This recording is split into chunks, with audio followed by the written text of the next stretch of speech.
Good morning. Okay, here we go. I'm just going to do the bull and the drum without talking, and then I'm going to do the card.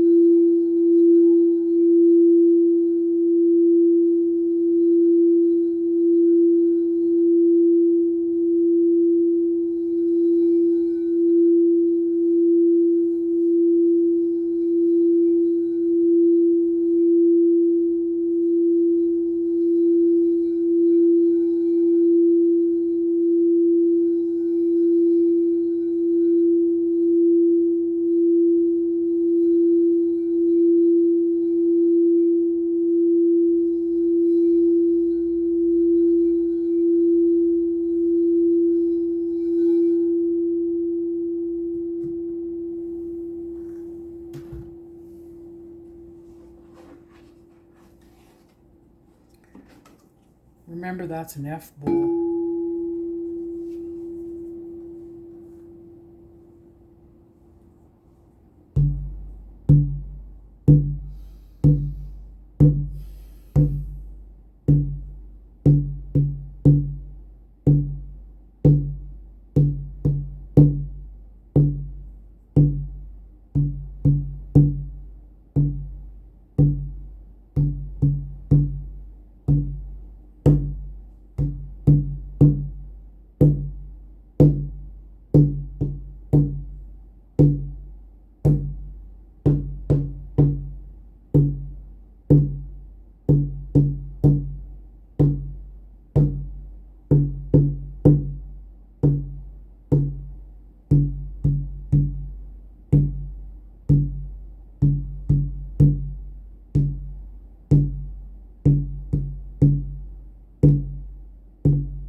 That's my C bull.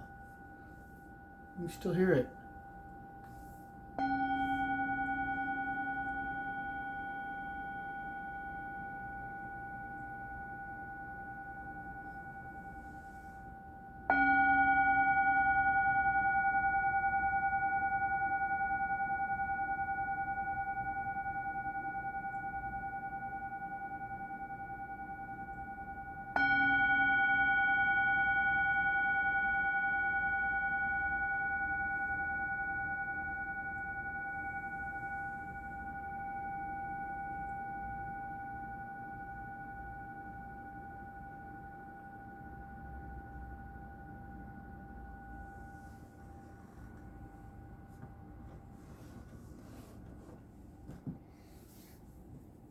Okay.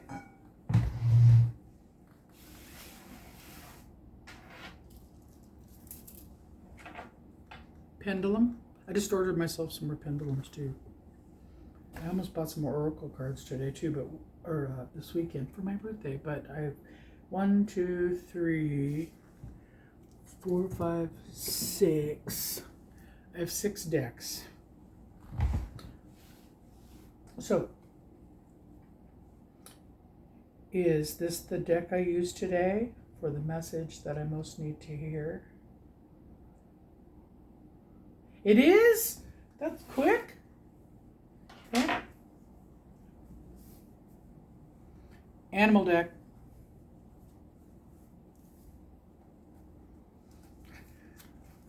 Okay. Flipping through all the animals. Deer, goat, cow, horse, wolf, pelican, upside down owl, hawk, lion. I had a reading this weekend, and the guy said he saw me as a hawk. And I was going after, there was all these mice that I could see, and I was going from mouse to mouse, not deciding, like the grass is greener. That was his interpretation of what he saw anyway. I mean, I could come up with my own theories about that. Because, I mean, I don't really think that I think the grass is greener. Maybe how that attaches to me is I love these kinds of things, and I'm always going from one thing to the next because it's fun. And plus in human design, I have an I have an undefined identity center. And so that's my whole life. I'm like, who am I? I don't even know. Like, people like us need to find ourselves. Like, I guess we need to, well, one of the things that's important about the undefined identity center, also known as the G center, but no one knows why, is you really don't have a sense of who you are. The beauty of that is you can be whoever you want. And whoever you're around, you will kind of begin to take on that flavor of that person. You'll dress like them, talk like them. If you're in a group, or some people align with a tribe of people that all kind of have a collective idea of how, worldview or whatever, and they dress alike. Maybe they're like a bunch of cowboys, that whole cowboy culture or hippie culture or any of those subcultures where you become one of them. And a lot of people with undefined self-identity centers in their human design chart, that's what they do, man. They can just go from one group to another and just fit right in. Okay, so like one time I went from 7 or 8 years of just living up in the country, up in the boonies, hanging out with teenage boys and doing things down in the creek and building campgrounds and what else? Like, we just did animal stuff and 4-wheel drives, and it was just a real redneck kind of farm girl existence. That's who I was then, because that's who I was hanging around. That was my environment and my lifestyle. Okay, so then I went from there to like limbo land. I was staying with my husband in our fifth wheel for a couple of years on a horse ranch, and that was fun. So that kind of extended that, ranching, my mentality or farming mentality. Anyway, country. It's just country. So then I went from there to taking care of my father-in-law, and I worked at a designer clothes store in a nearby funky, trendy town. And so I learned to dress up in very unique ways. I learned a style that works for me, that I feel comfortable in. So that was really cool. But I was around a whole bunch of like fashion people. And then because it's Ashland, it was like a whole lot of healers and woo-woo and new age and all that. And so I worked there for 3 years. And one day we were all standing around in a group, some healers and some stylists. And we're all standing around, and I'm a little of both. And I just kind of got a big grin on my face, and they said, "What?" And I said, "I think it's really interesting that even though I'm not from your planet, I fit in really well." And they were all like, "What do you mean you're not from our planet?" And I said, "I'm not from your planet. And, but I fit in. I fit in so well, you didn't even know I wasn't from your planet."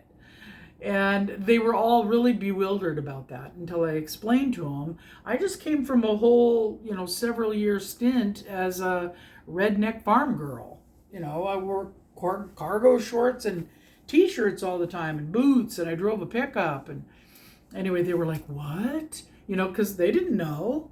They just knew what I showed up as inside their environment, and I fit in. Anyway, so over the years, I've been a million different things, I feel like. And but so that is the beauty of having an undefined self-center, identity center. So that's the beauty of it. You can be whoever you want. You can decide. I kind of like just waft and, just let the universe take me wherever, like the universe is like a river and I'm just floating, along. And it always is fun and works out and I enjoy it. But every several years I got to like get a whole new wardrobe, and, my house is all different and the things I buy are different and stuff. Anyway, so that's my story and I'm sticking to it. But back to the cards. So I'm going in, man. Where's my thing? Alrighty. Is my card in this side? Nope. Is the card I'm looking for on this side?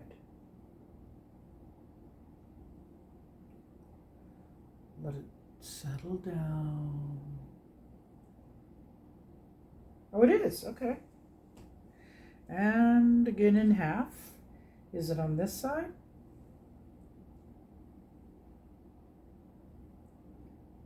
No. And then in half with these. Is it on this side? Yep. Is it... Oh, let's do it this way. Okay, is it this side?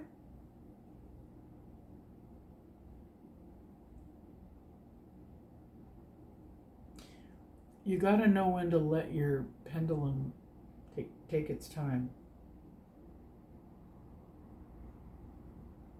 Okay, that's a yes. Is it this one?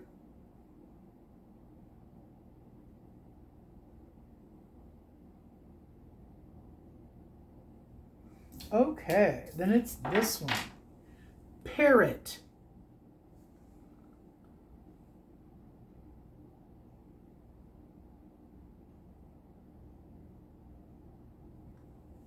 Okay, Parrot.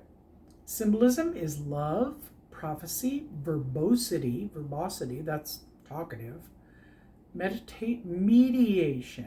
The parrot has a variety of symbolic meanings in different times and places. In pre-Columbian America, it was considered to be an oracle able to predict the weather. In Hinduism, it was an omen of love that carried Kama, the god of love, on its back. The Pueblo Indians considered the parrot a supernatural bird of the sun, an association that likely arose from its brightly colored plumage.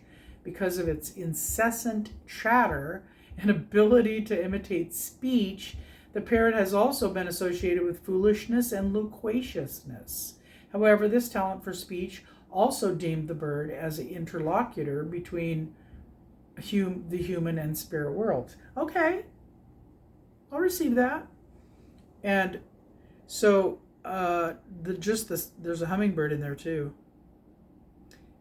There is a hummingbird, and her boobs are showing. And what is that? I always want to go like this to make it bigger. There's a couple parrots. So that would indicate to me, this is what I see. Couple parrots, couple talkative parrots. That's Gemini. Gemini is the twins. And Gemini is very talkative. Okay. Hummingbird, I don't know. There's a flower, I don't know what kind it is. Anyway, but the girl on here, there's also the moon. And the moon, okay, so sidereally I'm a Gemini. So there's the two parrots chattering away. And then up here is the moon. And the moon is actually my tropical sun. Gemini is my sidereal sun. So anyway, doesn't she look like does she look like she's from the Pueblo Indians or from the pre-Columbian America? That's what I'm thinking. pre-Columbian America, it was considered to be an oracle able to predict the weather. Well, I don't know about that, but I have had a fair amount of luck or skill, maybe, in changing the weather. I know nobody believes me, but in fact, I actually have a friend of mine that she said, "Oh yeah, I know what that is. You're a weather shaman." I'm like, "Yeah, I don't know. It sounded right to me." Because I have had a few situations, and not just weather, but like nature in general, like causing things to happen and stuff. And like I remember killing trees with my thoughts. I remember making trees come back to life, stopping rain, one time I put a hedge of protection around Michael's house in North Carolina because it was supposed to be like this hurricane of the century. And you could see on the, what do you call it? The satellite overlay, the weather satellite overlay, you could see like approaching her house was this mass of weather that was moving in, and it was all like light green on the outside, dark green, and then dark, and then red right in the middle. And that was where it was the worst. And as it got near her house, it literally took a bite. It was like there was no weather right here. No weather all around her property, all around her region, actually. And it just like kind of came at it like this and just basically dissipated. And I've got proof of it. I mean, I have an image of it that I took a screenshot of Google Earth on the weather overlay. Anyway, so not to brag or anything, like nobody taught me how to do that. I just thought, well, hey, Jesus could do it. Why can't I? So that was my logic. And I've had a lot of spiritual logic that actually has worked. It actually works. Anyway, I have a bunch of stories about that. Maybe I'll tell them. All right, but right now I'm going to let you go, and I'm going to thank you for coming and hanging out with me this morning. And I'm just really glad that we've connected. I can't wait to read your comments and hear your questions, and I look forward to answering your questions. And at some point, I'm going to do a really fun thing where I interview all my friends. That'll be fun because I have amazing friends. Anyway, I like you very much, and I'm glad you're here, and I want you to comment, and then I will see you tomorrow. Okay? Okay, bye.